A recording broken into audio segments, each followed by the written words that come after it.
chiquititos de Europa, por el trabajo de mi marido, y yo a los 11 meses empecé a notar que el desarrollo de Iván no iba por el camino común, o sea, Iván no me miraba a los ojos, no tenía concentración. Si yo le preguntaba por los sonidos de los animales, no me los repetía. Si yo trataba de hacer con él una torre de Lego, no me seguía mi juego. Y entonces todas esas cosas me llamaron la atención. Yo le decía a la pediatra, pero la pediatra me decía, no te preocupes, que los varones a veces son un poquito más lentos, pero yo no me convencía, y fue como llegar al diagnóstico de Iván fue un largo camino. Y la verdad es que me hubiera gustado llegar antes, porque pienso en todo lo que yo podría haberlo ayudado a él, ¿no? Yo empecé a sospechar a los 11 meses y recién a los 2 años y medio yo llegué al diagnóstico, o sea que pasaron casi la misma cantidad de meses, pasaron otros 11 meses más.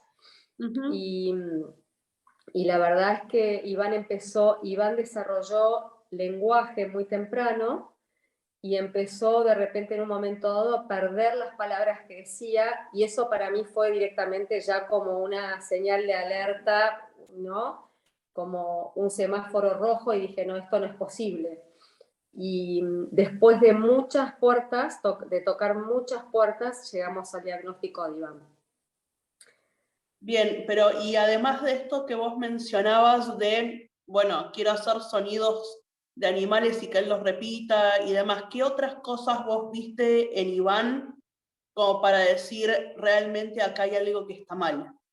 O acá está pasando algo. Mira, lo que yo te decía, su juego era muy pobre. Por ejemplo, él estaba todo el día con un palo en la mano, pero ese palo nunca se convertía en una espada o en un avioncito. Después yo tenía, o sea, el sueño, o sea, se despertaba como 4 o 5 veces por noche, no sostenía la mirada, empezó a perder lenguaje, la falta de atención, la falta de contacto visual, por momentos excesivamente sociable. O sea, Iván, por ejemplo, venía gente que no lo conocía y de repente se iba con ellos en brazos, ¿no? Que también eso me llamaba la atención, ¿no? Yo decía, wow, ¿no? No te mira a los ojos, pero mira qué sociable que es. Entonces, fueron como un conjunto de cosas que me empezaron a llamar la atención. Yo no sabía lo que era el autismo, entonces no me imaginaba que eso era autismo, porque también tienen que pensar que hace 20 años no existía internet como ahora, no existía la información que hay hoy. Entonces, realmente uno no podía googlear información. Hoy nos parece rarísimo eso, pero en ese momento no sucedía. Entonces era tocar una y otra puerta, algún que otro libro que uno podía leer. Yo pensaba que era un déficit de atención e hiperactividad, porque Iván también era muy movedizo, no paraba de moverse en todo el día. Entonces yo pensé que iba más por ese lado, ¿no? Bien, y para vos como mamá, todo ese proceso que recién estabas contando, vos ¿cómo lo vivías? O sea, ¿te fue fácil, difícil aceptar el diagnóstico? ¿O cómo lo viviste más desde ese lado? A ver, el diagnóstico llegó como un alivio, porque finalmente le podíamos poner un nombre. Pero toda la previa, todo ese periodo de buscar, de tocar una puerta y no encontrar respuestas fue muy angustiante, porque yo la sensación que tenía es que Iván se estaba ahogando en una pileta y que yo estiraba la mano y no lo podía sacar. Esa era la sensación que yo tenía, como que yo no lo podía ayudar a mi hijo y no sabía cómo ayudarlo. Entonces el diagnóstico vino, como te decía, como la posibilidad de empezar a buscar una solución. Era como decir, bueno, entras al supermercado y te dicen, bueno, hay que ir hasta a la góndola esa, ¿no? A buscar las herramientas que necesitas para ayudarlo a tu hijo. Entonces, finalmente, había claridad. Obviamente, como el autismo en ese momento no se conocía como se conoce ahora, me produjo miedo, me produjo preocupación, angustia, hasta que en un momento dado me dije, bueno, este va a ser un camino diferente, pero la vida tiene muchos caminos, y yo lo que sí le prometo a Iván es que este camino va a ser un camino feliz, donde vamos a buscar siempre la posibilidad, ¿no? Voy a asegurarme de que las cosas que a vos te gustan, las cosas que te hacen feliz, y las personas que te hacen feliz, que te hacen bien, estén presentes en tu vida. La verdad que te escucho hablar y la verdad me emociona un montón. Por ahí no se llega a apreciar, pero estoy con... Qué linda. Literal, porque de verdad, incluso de esta morosidad que yo siempre digo que vos tenés y que por ahí con tus palabras ahora haces sentir, es real, y por eso creo que la gente también te quiere mucho. Ay, gracias, Javi. La voy a hacer llorar, yo sé que te voy a hacer llorar en algún momento de la entrevista. Bien, y por ahí, bueno, volviendo a esto que contabas, por ahí vos como mamá,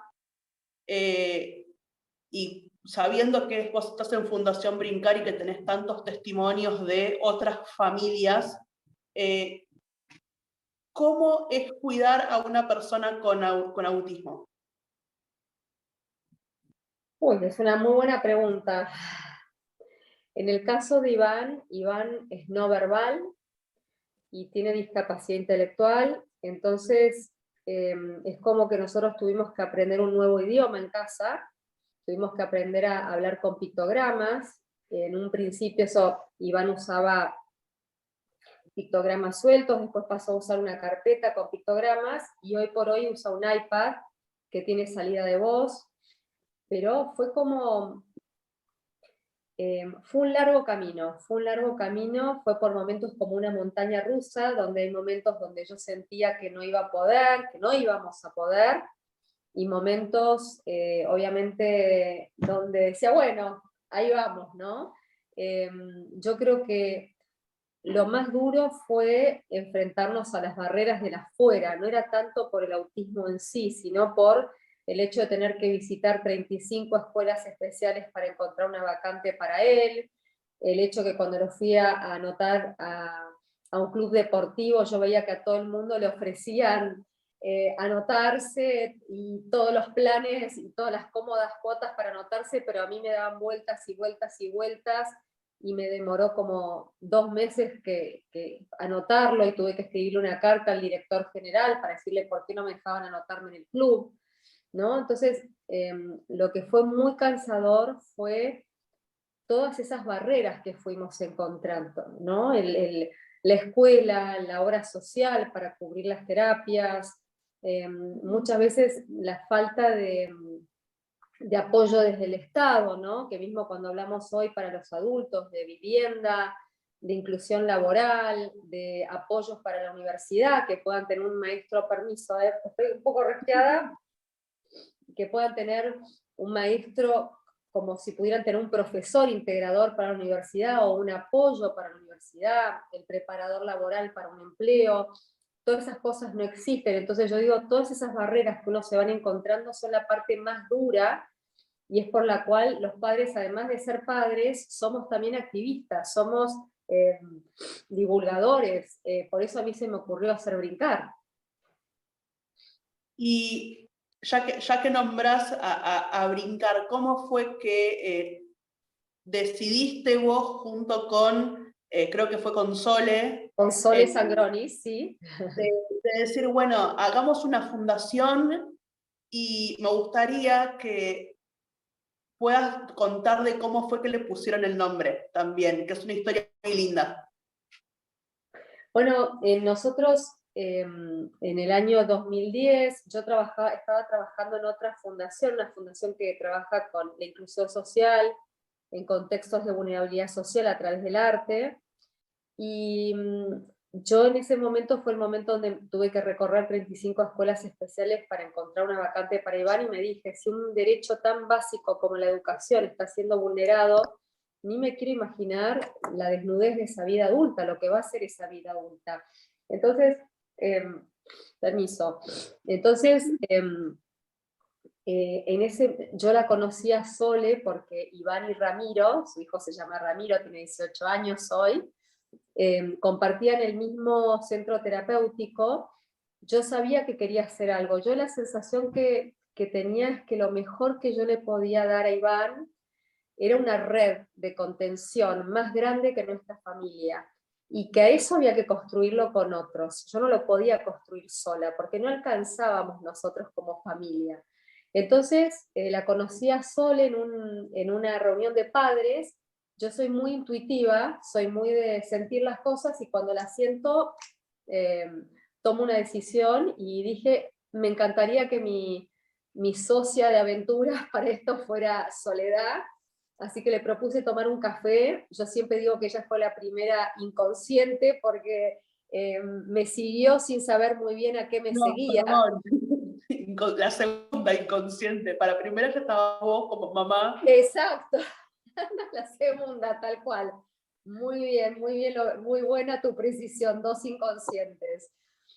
O soñadoras, ¿no? También yo quiero creer que éramos muy soñadoras, y está bueno tener sueños grandes.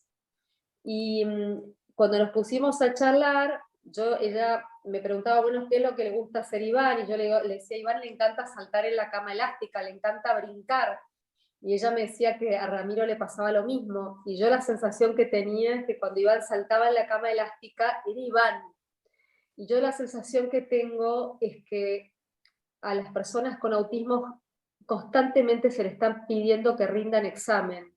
Siempre se está como que, tienen que ser más sociables, tienen que comunicar más, tienen que aguantarse estar en un lugar con mucha música. O sea, siempre tienen que estar haciendo un esfuerzo. Entonces yo decía, a ver, todos tenemos cosas que nos gustan, cosas que no nos gustan. Entonces es importante también que eso esté valorizado, que la persona esté valorizada, que podamos mirar a la persona, y todos vinimos a este mundo con un talento para dar. Yo a veces cuento que Iván, que hoy trabaja en una empresa de comidas congeladas, a él le dan la bolsa entera de cebollas para pelar, y él te puede pelar 50 cebollas sin derramar una lágrima. Entonces yo digo, todos vinimos a este mundo con un don para desplegar, con algo para aportar, y entonces para mí brincar simboliza eso, simboliza la esencia de la persona tiene que estar presente, ¿no? Y tenemos que eh, dar esa dignidad, que la persona pueda ser quien quiere ser, ¿no? Que no esté siempre teniendo que adaptarse o ser lo que los demás esperan que sea. Bien, sí, tal cual. Vos sabés que justo ayer estábamos con una chica hablando sobre turismo y accesibilidad en un vivo en Instagram, que lo pueden ir a ver.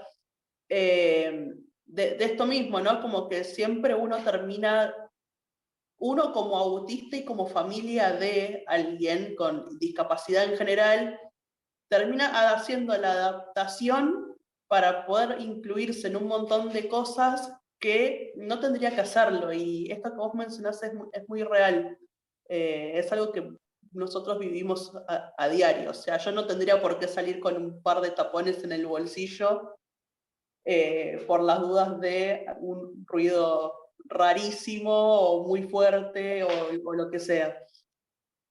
Y Sí, no, y también siguiendo esto que decís vos, siento que siempre se le está pidiendo a la persona con autismo que haga el esfuerzo. Entonces, vos vas a terapia, entonces te ponen los auriculares con la música para que aprendas a soportar ruidos, cuestión de que si vas un día al supermercado, que puedas ir, eso está todo bien. Pero yo lo que veo es que el otro lado no se le está exigiendo el mismo trabajo. Entonces, por eso me parece tan rico la noción de discapacidad de la Convención, ¿no? Que dice que es un vínculo entre las dificultades de la persona y las barreras del entorno. Entonces todavía no tenemos trabajadas esas barreras, y seguimos pidiéndole a la persona que haga todo el esfuerzo. Y yo digo, basta de pedirle, de exigirle a la persona que sea lo que no es. A ver, empecemos a trabajar en accesibilidad cognitiva, en dar mejores apoyos, en justamente crear estas figuras de apoyo para la vida adulta, ¿no? El preparador laboral, el maestro, el profesor integrador en la facultad, que tengamos proyectos de vivienda tutelada para los que necesitan más apoyo, los que necesitan menos apoyo, de repente necesitan un apoyo una vez al mes para ciertos aspectos de esa vivienda, pero que empecemos a pensar lo que nos toca como sociedad hacer para que este mundo sea verdaderamente inclusivo. Y yo todavía lo veo eso también en las empresas, que muchos tienen el departamento de diversidad e inclusión, pero es todavía una etiqueta, ¿no? Falta traducirlo a hechos concretos. Como decimos siempre acá en casa, falta pasar de la teoría a la práctica. Exacto, exacto. Falta eso y creo que, a ver, creo que por suerte, a diferencia de hace 10 años o 12 años cuando empecé con Brincar, yo empiezo a ver una mayor conciencia, una mayor curiosidad, lo vemos con las funciones distendidas, lo vemos con incluso muchas empresas se están preguntando cómo adaptar los procesos de entrevista para que las entrevistas sean más amigables. O sea, vemos también estas iniciativas que en los supermercados, que ahora, por ejemplo, hay tableros de comunicación, bueno, fueron las votaciones ahora en noviembre, habían tableros de comunicación, hay proyectos de plazas inclusivas, o sea, empieza a haber un movimiento, necesitamos que tenga más fuerza ese movimiento, ¿no? Y que de repente eso puede ser acompañado desde políticas públicas también. Tal cual, y se nota que, a ver, vos decías que por ahí de hace 10 años a hoy cambiaron un montón de cosas, pero todavía sigue habiendo cosas para seguir haciendo y cambiando. Y quiero apuntar por ahí a eso y preguntarte qué es la necesidad que ustedes veían cuando, por ejemplo, crearon Brincar y cuál es la necesidad que ven hoy a lo largo de la trayectoria y de todas las cosas que por ahí han hecho, o también por ahí desde tu experiencia como mamá de decir, bueno, yo con Iván 21 años, las cosas que veías en ese momento y las cosas que por ahí ves hoy. Bueno, excelente pregunta. Cuando nosotros empezamos, lo que sentíamos que era el mayor vacío era la formación, la información, ¿no? En ese momento habían de repente una vez cada, no sé, 2 o 3 veces al año, alguna organización traía algún experto de afuera, o sea que era muy poca la formación que había, y por otro lado esas formaciones eran como muy costosas. Entonces nosotros dijimos, bueno, la información tiene que estar al alcance de todos porque es el primer paso para la inclusión, ¿no? Que la familia esté fortalecida, que tenga formación, que los profesionales de la salud y la educación tengan formación, que nosotros sabemos que todavía hoy en la carrera de psicología, de terapia ocupacional, psicopedagogía, mismo de neuropediatría, de repente el autismo es 1 hora en una carrera de 5 o 6 años, ¿no? Entonces, todavía los profesionales cuando terminan su formación, su licenciatura o los médicos, no tienen formación en autismo. Entonces dijimos, bueno, esa formación tiene que estar al alcance de todos, también tenemos que formar a la sociedad. Entonces, la verdad es que empezamos dando formaciones, así empezamos nosotros, dijimos, y esto tiene que estar al alcance de todos. De hecho, hoy nosotros tenemos una diplomatura en autismo con la Universidad Católica de Salta, estamos dando un título académico y cobrando un arancel que nos pasa que la gente cuando nos llama nos dice, pero este es pago, ¿cuántas cuotas tengo que pagar? Le dije, no, es el pago total. Entonces, para mí eso es una forma de garantizar la accesibilidad y también que haya más oportunidades, que haya más inclusión. Entonces, ese es el vacío que vimos en ese momento. Y también lo que sentíamos que había que era otro vacío importante, era el espacio para la familia, para que la familia tuviera un encuentro con otros, ¿no? Entonces nosotros tenemos como 10 grupos de familia y cada uno de esos grupos de familia son coordinados por padres o por abuelos. Entonces es como que la familia se siente como muy contenida. Entonces también trabajamos con la familia. En ese momento sentíamos que era un gran vacío. Si bien Apadea ya estaba hace varios años y ellos tenían espacios de familia, faltaban más, ¿no? Y después yo creo que otro tercer espacio que para nosotros era importantísimo es que yo sentía que todos los espacios para las personas con autismo estaban eh, destinados a trabajar su dificultad. Entonces, obviamente, los chicos salían del colegio y tenían que ir al taller de habilidades sociales, a la fonodióloga, a la TO, ¿no? Entonces era todo, trabajemos lo que la dificultad. ¿Y dónde estaba el lugar para la diversión, ¿no? Para explorar, para...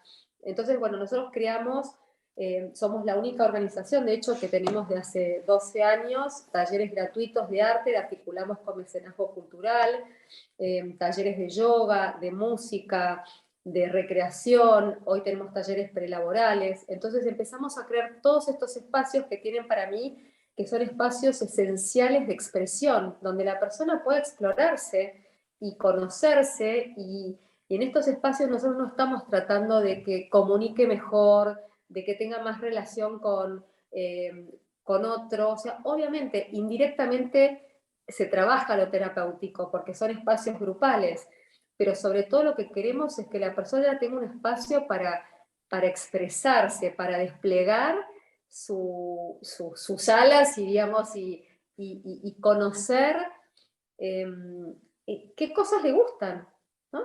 Es como cuando uno, no sé, yo era chica, yo fui a clases de baile, fui a clases de canto, entonces vas como de a poco te vas teniendo estas posibilidades para ir conociéndote y saber qué cosas te gustan, qué cosas no, las cosas que te hacen bien.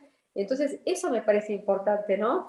Tener estos espacios como de bienestar, donde se pueda desarrollar bienestar. Entonces, así empezamos y hoy quizás yo te digo que el mayor vacío que yo siento, que obviamente te voy a decir que todavía la escuela es un gran pendiente, porque todavía escucho cuentos de familias que tienen que visitar 30 escuelas para encontrar una vacante en la escuela y quisiera, mi mayor sueño sería que eso no tenga que ocurrir.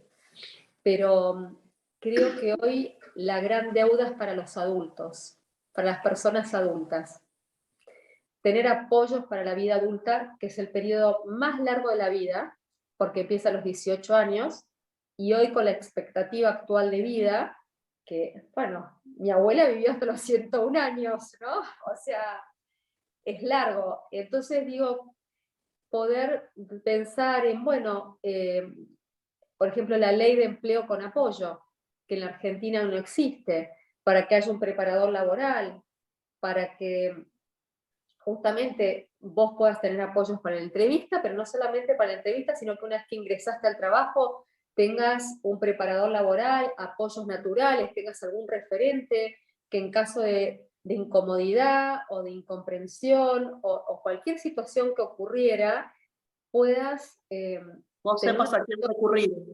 Claro, que aparte que conozca tu condición y que diga, bueno, quizás vos, por ejemplo, en vez de hacer reuniones grupales en un trabajo, estas reuniones de equipo que son multitudinarias y que a veces son muy largas y pueden ser como muy aturdidoras y poco claras, quizás vos necesitas, una persona en el espectro autista necesita una reunión más corta, por Zoom, con la posibilidad de apagar la cámara. Entonces, esos apoyos que muchas veces son, como dice la convención, ajustes razonables, son apoyos muchas veces que son muy sencillos de dar, pero que no se incorporan porque la gente no sabe, ¿no? Y no quiere saber también.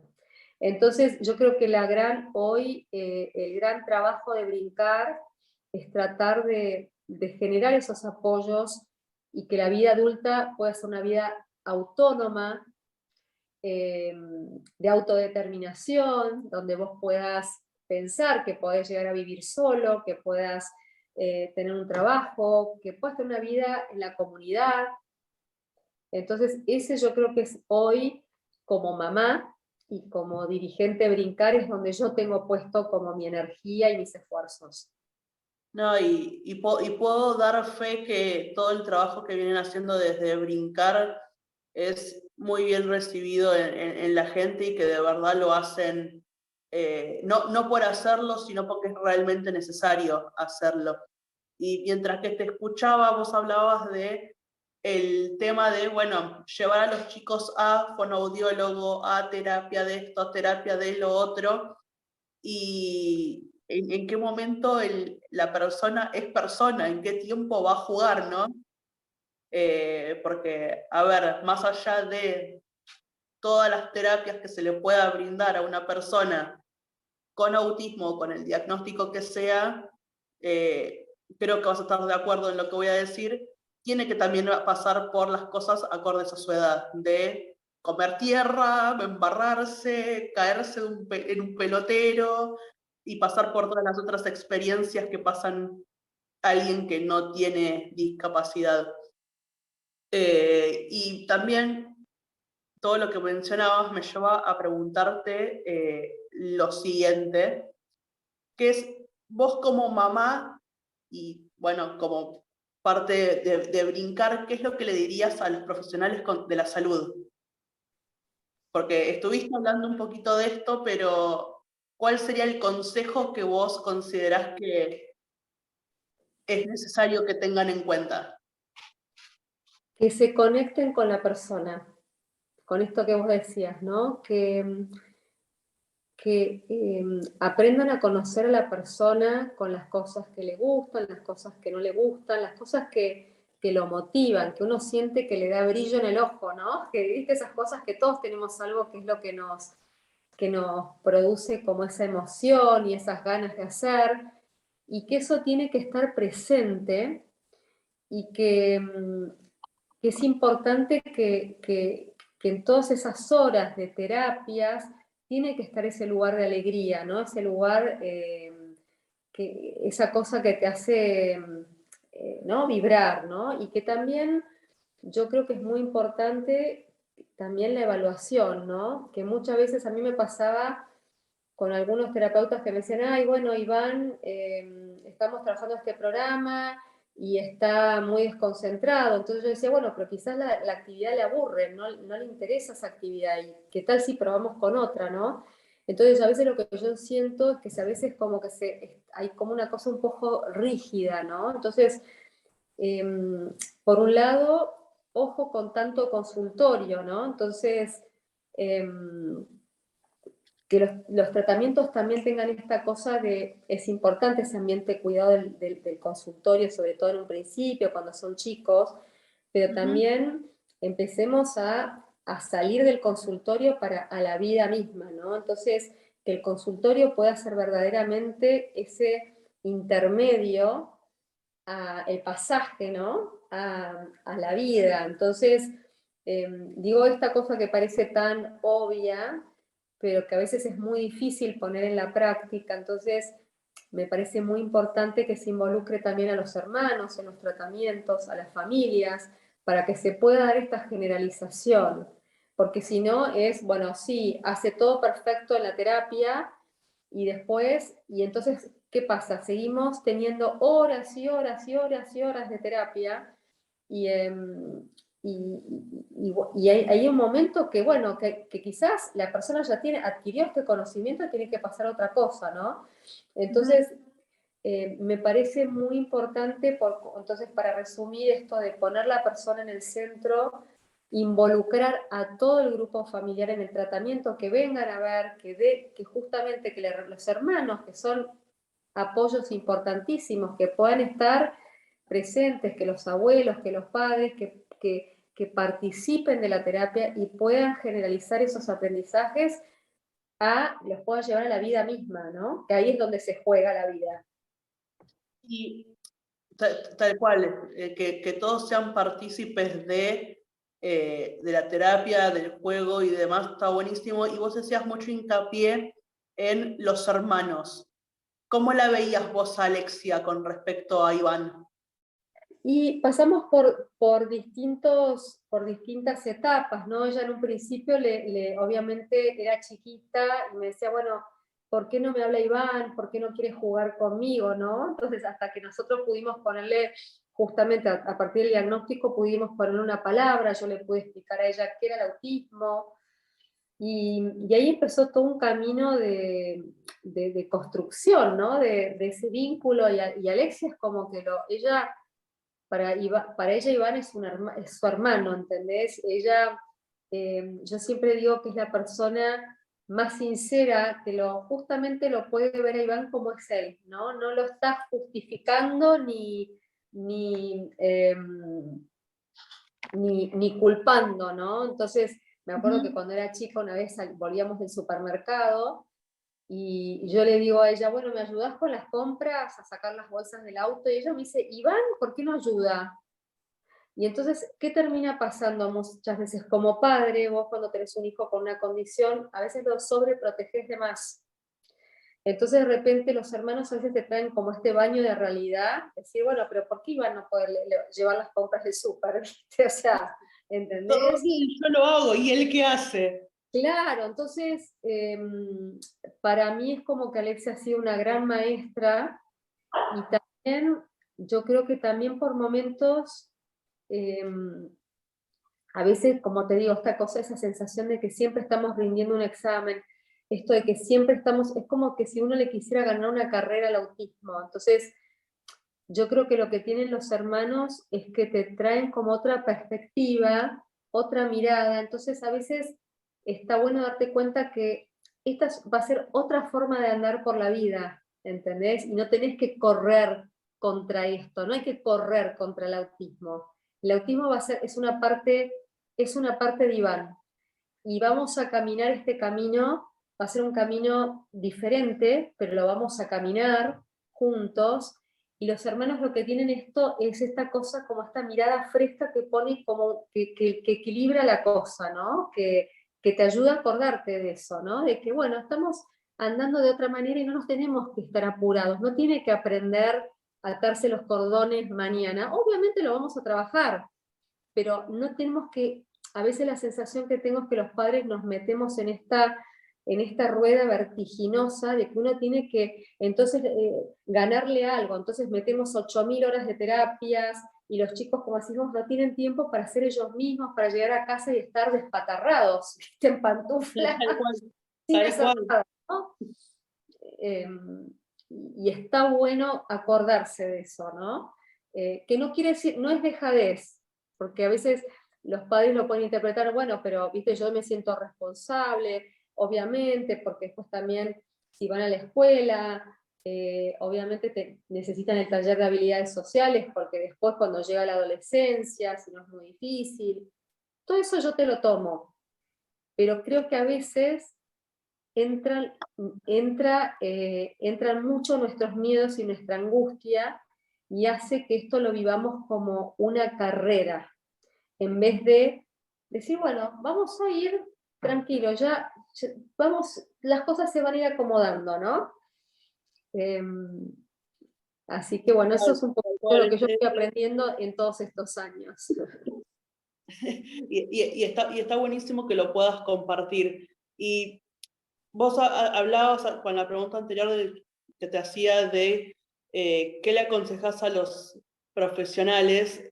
Vos hablaste de las familias y creo que un poco también lo contaste ahora, pero a las familias de autistas, ¿cuál es el consejo además de déjenlo que vaya, juegue, que haga y meterse en las terapias? ¿Qué cosa vos por ahí le recomendarías o por ahí no sé, se me ocurre por ahí preguntarte a una persona por ahí que es adulta y que duda ser autista o no, por ahí qué cosas les aconsejarías?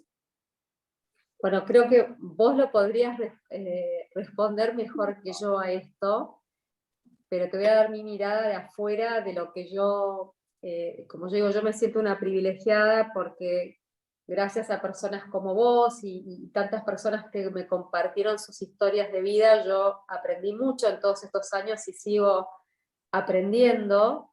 Y yo creo que, para empezar, el diagnóstico es un derecho, entonces yo creo que tiene que ver con tu identidad, tiene que ver con quién sos vos, ¿no? Tu forma de estar en este mundo, tu forma de pensar, tu forma de sentir. Entonces, yo lo que les recomendaría es que no se queden con la duda, que pregunten, ¿no? Que busquen asociaciones como Estilo Autista, hay distintas organizaciones y que busquen justamente algún profesional que los pueda ayudar con esas preguntas. Y yo creo que me animaría a decir que así como a mí me pasó que el diagnóstico de Iván fue liberador, poder ponerle un nombre a eso que uno siente que es una forma quizás diferente de estar en este mundo, tan válida como la de cualquiera, ¿no?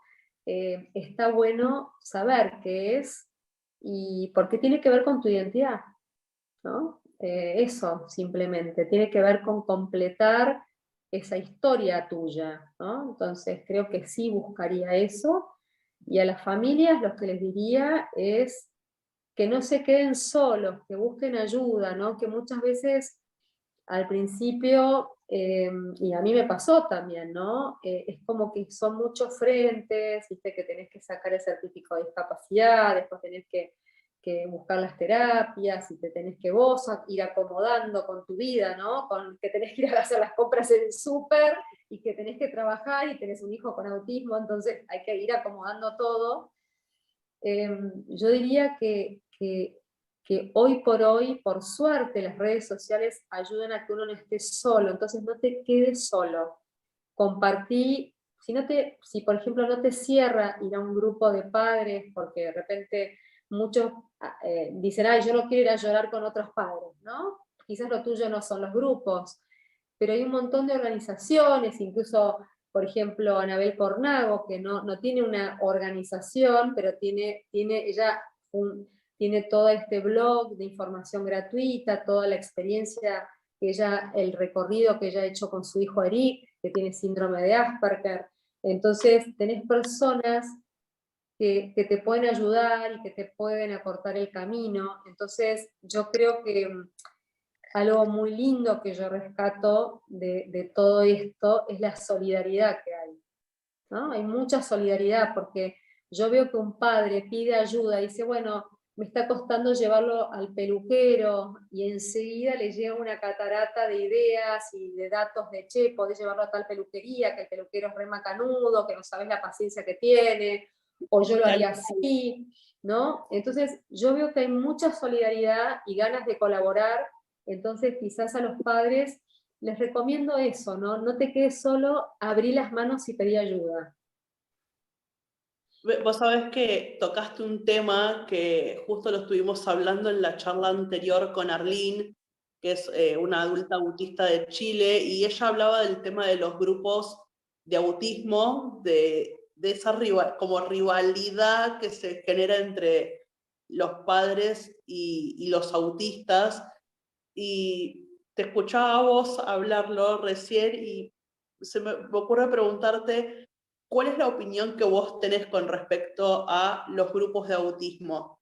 Porque me ha pasado a mí muchas veces de que muchos padres se me han ofendido porque le dije, pero, a ver, por ahí el ejemplo que vos ponías antes de, che, tu hijo no hace eso porque se está aburriendo, o no se va a enganchar nunca, y que se ofendan. Entonces, vos por ahí que desde brincar tienen un montón de actividades, por ahí lo ves un poco más, y como mamá también, ¿no? A mí, yo lo que agradezco enormemente, yo creo que el último tiempo, es que las personas dentro del espectro, como vos, sobre todo los adultos, han salido a alzar la voz. Y para mí es importantísimo eso. No tendría que hacer una rivalidad, al contrario, ¿no? Yo creo que escucharte a vos, escuchar a tantas historias, a mí me han abierto la cabeza. Vos pensás que, por ejemplo, en mi caso, Iván es no verbal, entonces muchas sensaciones que él tiene, de esta que a veces el cerebro le pide que haga algo y ¿entendés? Y entonces es como que necesita hacerlo, ¿no? Él necesita de repente, bueno, terminamos de cenar, necesita ordenar todo, ¿no? Y es como que el cerebro le pide eso, ¿no? Esa estructura. Entonces, todo muy lindo, todo muy bello, pero se terminó la fiestita. Se terminó la fiesta, por favor, necesito y termino prendiendo el lavaplatos y así termina todo mi combo, ¿no? Y después necesito que me dejes un rato solo en la cocina, que ahora tenemos un pictograma, quiero estar solo, entonces me pone, quiero estar solo, buenísimo, entonces nos vamos de la cocina y lo dejo un ratito solo en la cocina. Pero lo que a mí me ha ayudado mucho es en momentos donde yo no sabía lo que, por un lado, qué es lo que Iván necesitaba y por qué necesitaba lo que él me estaba pidiendo. Entonces, para mí, como mamá, escuchar a los autistas, ¿no? Y tener toda esta información de lo que ustedes sienten. Recién cuando no estábamos, todavía no habíamos empezado, que vos me contabas lo del cine, lo que a vos te pasaba con el cine, de repente una película de 2 horas se te hace como muy largo, muy agobiante, ¿cuándo va a terminar esto? Necesito moverme. Entonces, Es que es real, sobre todo en personas que, como yo, que además de autismo tenemos déficit de atención e hiperactividad, es muy difícil estar 2 horas sentado en un cine. Es como que necesito moverme porque si no esto se va a podrir en cualquier momento. exacto. Exacto. Entonces, a mí lo que me pasa con estos que digo, a mí me ha dado como me trajo mucha luz y yo creo que nosotros por eso, quizás desde Brincar, estamos haciendo como un esfuerzo muy consciente en todas las capacitaciones que damos, en sumar la voz en primera persona, porque me parece que ustedes tienen un rol fundamental. Entonces, a ver, quizás se me ocurre que, porque yo lo he visto, ¿no? Que a veces ustedes se sienten, por ejemplo, más cómodos llamándose autistas porque es mi forma de estar en el mundo, yo no tengo algo, no es con autismo, ¿no?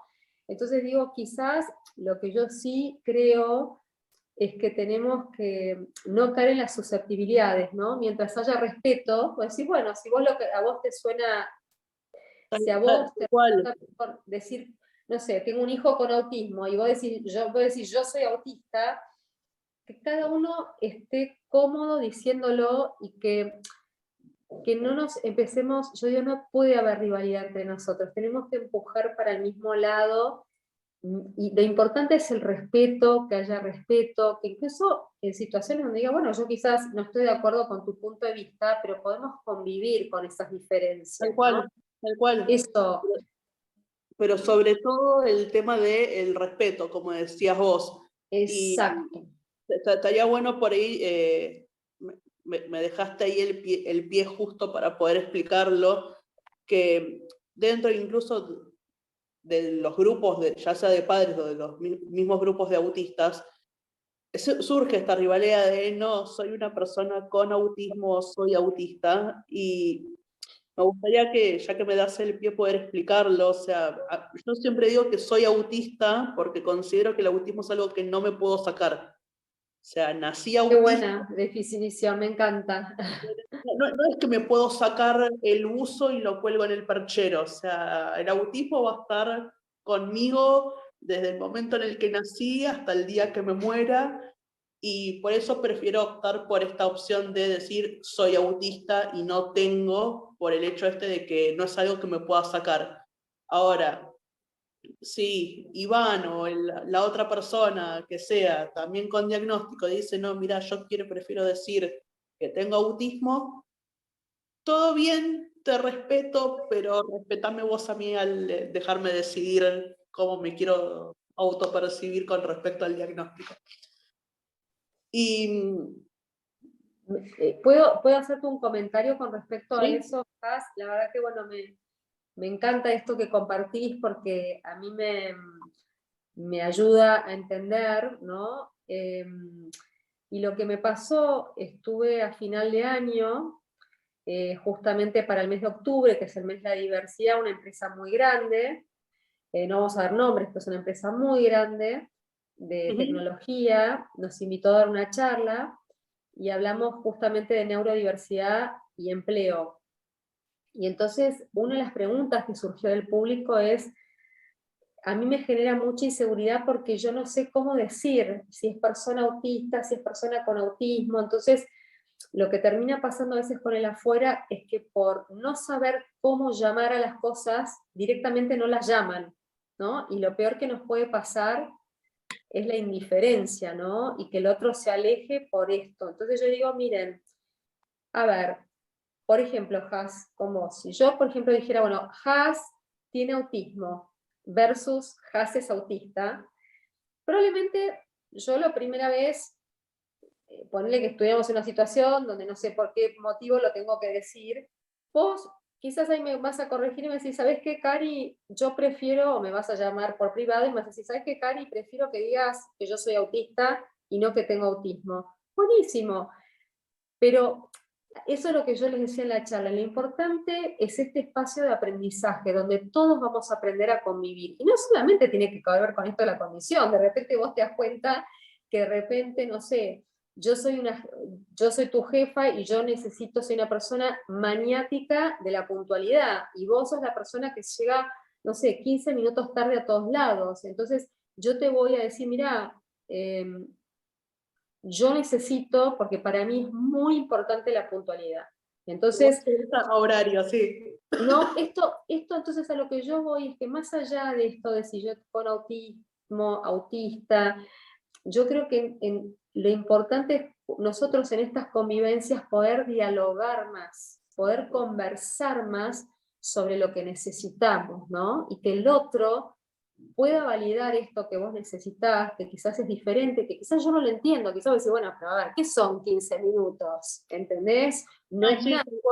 tal cual. Pero quizás al otro la puntualidad es un valor sumamente importante, ¿no? Entonces, lo mismo pasa con esto. Quizás para vos, que yo te diga que sos autista versus que te presente que sos con autismo, es sumamente importante. Pero lo que sí es importante es que vos me des el espacio para aprenderlo. Por eso te digo, yo creo que la base de todo esto es el diálogo y el respeto, que podamos hablar de estas cosas, de estas diferencias y de lo que necesitamos para sentirnos cómodos en estos espacios comunes del trabajo, los espacios con los amigos, de la familia, ¿no?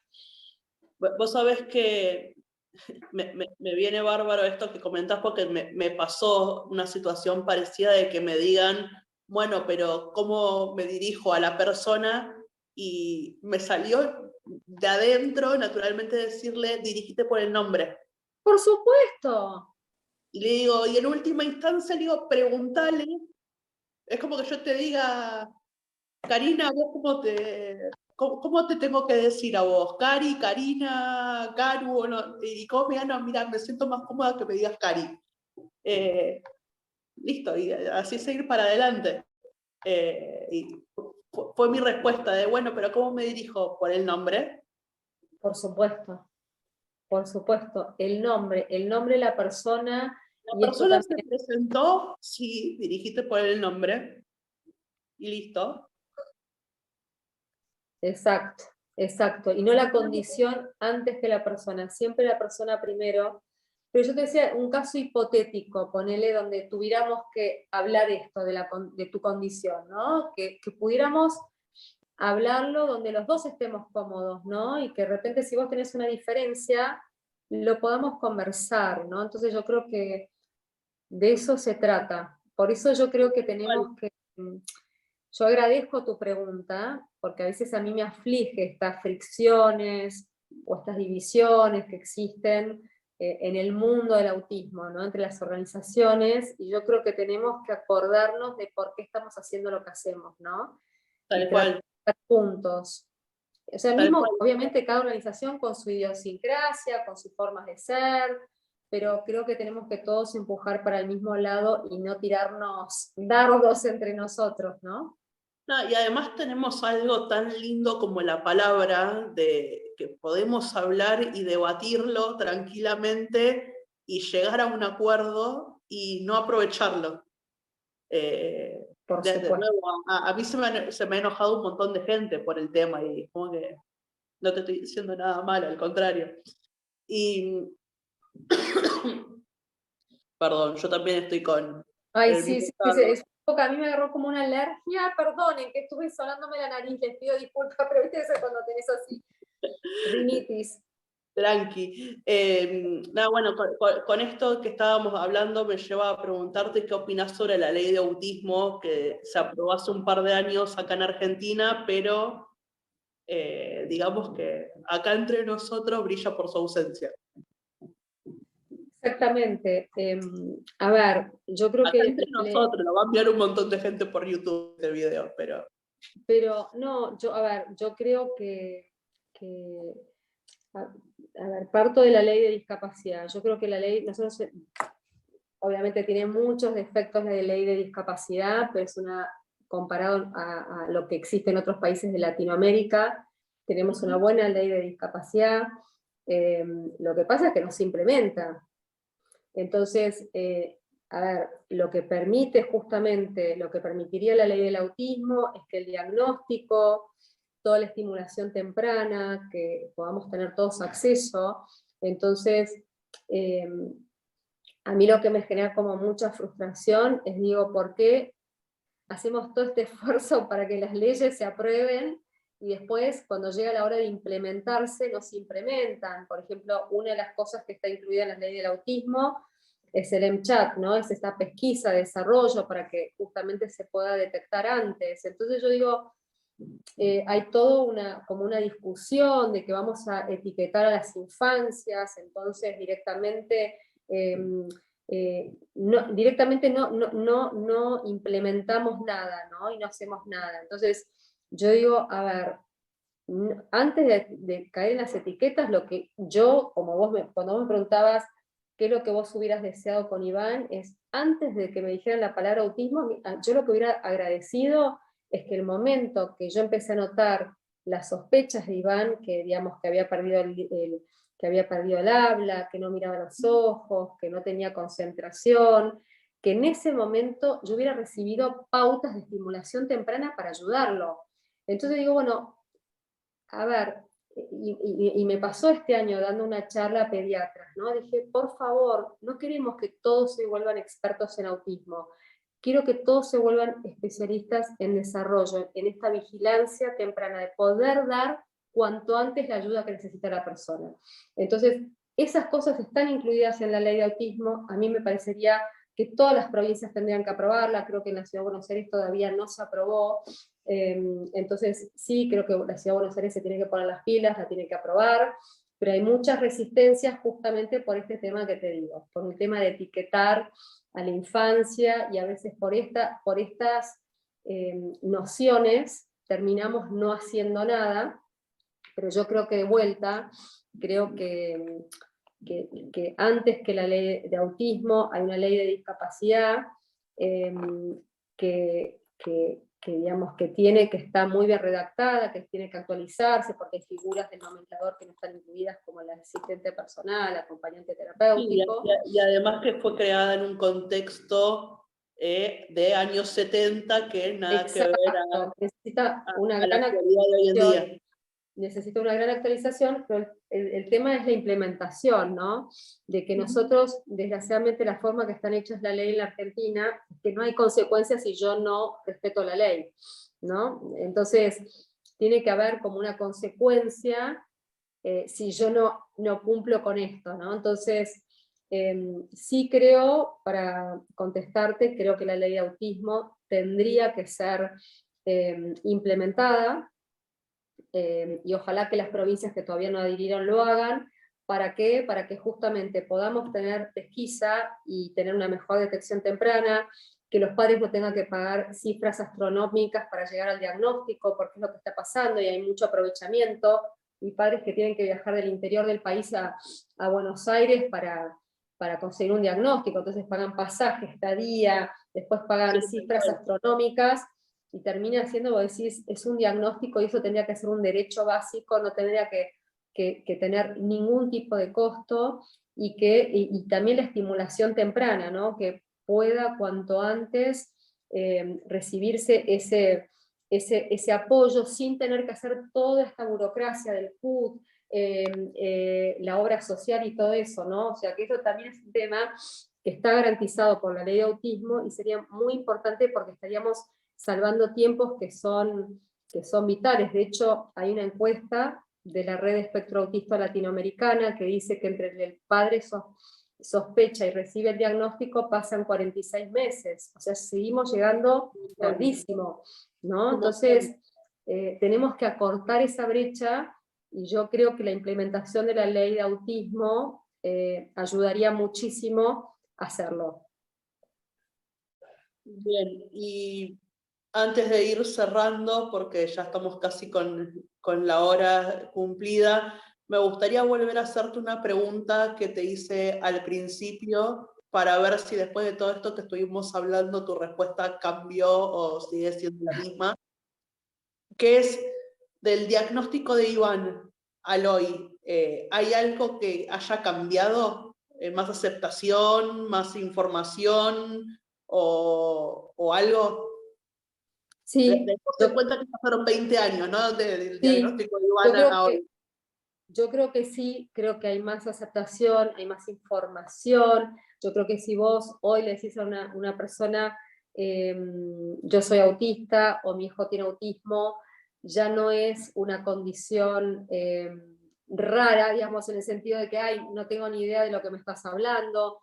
Creo que, por ejemplo, hoy series como, estés de acuerdo o no, te gusten o no, Atypical, The Good Doctor, El amor en el espectro, Elon Musk cuando en Saturday Night Live dijo que tenía síndrome de Asperger, por suerte está empezando a ver mismo en los medios de comunicación, se está hablando mucho más, entonces eso está ayudando a una mayor concientización. Yo siento que sí, que ha habido un avance enorme en cuanto a la divulgación, ¿no? O sea, lo que sí tenemos que todavía, en lo que es derribar barreras, todavía nos queda un camino largo por hacer, ¿no? Yo en eso siento que hay que ponerse un poquito más las pilas, no un poquito más, mucho, mucho más. Tal cual, tal cual. Siempre, obviamente, sigue habiendo información nueva que está buena que la puedan todos leer o escuchar. Cari, además de agradecerte, me gustaría pedirte que digas algunas palabras finales, algo que tengas ganas de decir que no hayamos hablado.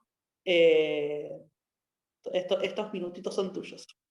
Ay, bueno, para empezar, muchísimas gracias, Jas, por esta invitación. Para mí es un honor hablar con vos, escucharte, aprender, siempre estás predispuesta a ayudar y la verdad que agradezco tu generosidad. Y yo hay una frase que siempre digo y que se la digo a cualquier persona en el espectro autista, a cualquier padre, que no hay techos, simplemente hay formas de llegar, que nunca te dejes guiar por los que te dicen que no vas a poder, porque la vida tiene infinitas posibilidades y, y vas a llegar y rodeate de las personas que creen en vos, de los espacios que te hacen sentir bien, y mi gran anhelo es que todos podamos ser parte siendo quienes somos. Eso es lo que yo más quiero, ¿no? Que haya un lugar para todos en este mundo siendo quienes somos y no teniendo que adaptarnos o ser lo que los demás esperan que seamos, ¿no? Entonces, ese es mi gran anhelo para todas las personas autistas y para todas las familias. ¿Perdón? ¿No? Y que podamos convivir, digo. Exacto, que podamos convivir, que hablemos de convivencia, ¿no? Y que eso, ¿no? Que podamos dialogar más y entendernos y dar lugar para las diferencias, ¿no? Y que no quiere decir que todos tenemos que vivir de la misma manera, pensar lo mismo, sentir lo mismo, ¿no? Y que eso sea como, como nuestro compromiso, ¿no? Como ese respeto, ¿no? Que podamos eso, por eso es tan importante la escuela, ¿no? Que enseñemos estos valores desde chicos. porque después entonces nosotros no es como algo que vos tenés que, a mí la palabra inclusión me incomoda, porque parece como que algo que tengo, lo que vos decías con lo del autismo, no es algo que yo me saco y me pongo, ¿no? La inclusión parece algo que yo saco y lo que pongo. No, convivencia es todos, ¿no? Todos con nuestro pedacito, con lo que trajimos a este mundo para brillar y aportar. Tal cual, totalmente de acuerdo. Y bueno, lo último, momento de chivo. Deja todos los chivos que quieras dejar. Todos los chivos, bueno, les quiero dar la página web de Brincar, es www.brincar.org.ar. Estamos en redes sociales, en Instagram y Facebook, como @brincarautismofeliz. Y bueno, y lo que necesiten, mi mail es carina@brincar.org.ar. Bueno, y yo aprovecho también para reiterar, la charla va a estar subida en YouTube, hoy es 25 de junio, son casi las 5:30 de la tarde acá en Argentina, hace frío.